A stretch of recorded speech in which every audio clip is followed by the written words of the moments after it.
Welcome to This Explainer. Today, we're unpacking the incredible mechanics and the history behind the undisputed global reign of the US dollar. You know, we constantly hear about the greenback in financial news, but today, we're going to take a really structured look at the actual architecture of its dominance and figure out exactly why this single currency essentially runs the planet. 88%. Let that sink in for a second, because this number immediately sets the stakes. We aren't just talking about a slight majority here. Out of every single 100 international currency swaps happening globally right now, 88 involve the US dollar on one side of the trade. It is literally the undeniable gravity holding the entire international financial universe together. So, here's our roadmap for making sense of all this. First, the undisputed global champion. Second, how the dollar took over. Third, the three pillars of power. Fourth, what this means globally. And finally, will it rule forever?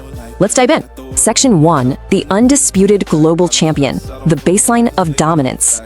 Okay, so to understand the scoreboard here, we absolutely have to grasp the concept of a reserve currency.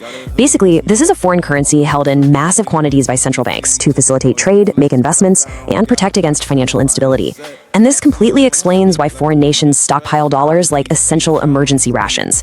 Think about it. If a country's own domestic money suddenly crashes, having a vault full of a stable, universally accepted reserve currency ensures they can still buy food, oil, and medicine for their people. It's an absolute lifeline. And when we actually look at global central bank reserves, the dollar just completely laps its closest competitors without any bias. The US dollar makes up the vast majority of global reserves, totally dwarfing the euro, the yen, and honestly everything else combined. The data impartially tells us that central banks across the planet overwhelmingly trust the dollar over everything else to keep their economies afloat. Moving on to Section 2, how the dollar took over, a brief history. Now, instead of getting bogged down in an endless history textbook, we can map the dollar's ascension straight through three really pivotal leaps, from gold-backed money to modern finance. First, 1944. The Bretton Woods Agreement officially crowns the dollar. As World War II was drawing to a close, Allied nations essentially agreed to peg their currencies to the US dollar, which in turn was pegged to gold.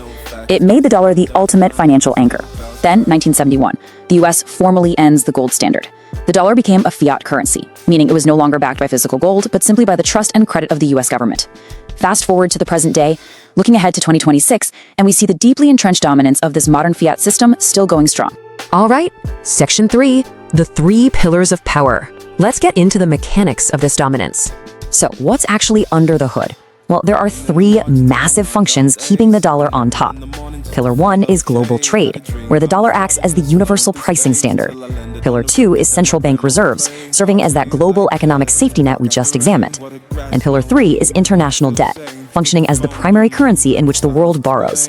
Think of the dollar kind of like the English language in international business. It's a universal, neutral standard that everyone relies on simply for sheer convenience.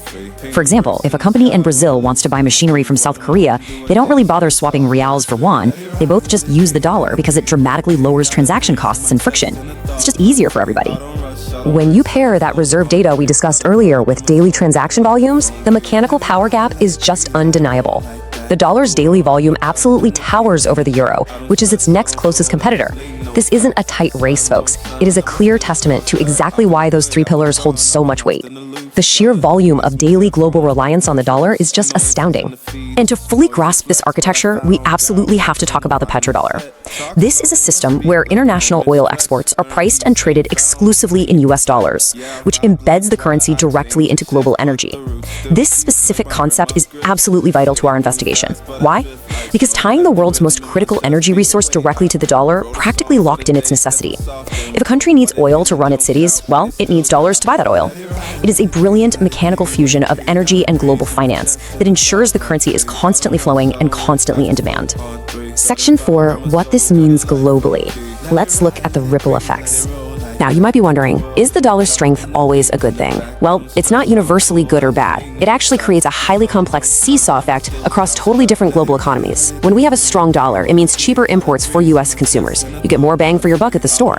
But on the flip side, it creates crushing repayment costs for emerging markets holding dollar-denominated debt. Conversely, a weak dollar means more expensive imports for the US, but immediate debt relief and much easier trade for developing nations. So when the dollar fluctuates, the entire world literally feels the weight shifting in real time. Finally, Section 5, will it rule forever? The future of global finance. I want to leave you with a bit of a provocative thought to explore further. Can any competing currency ever truly dethrone the US dollar?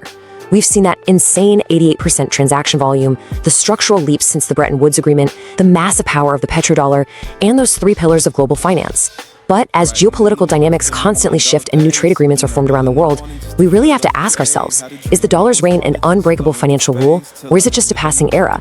The systems keeping it on top are incredibly deeply embedded for sure, but history has shown us that global landscapes never remain static forever. Thank you so much for joining me for this explainer. I hope this helped you better understand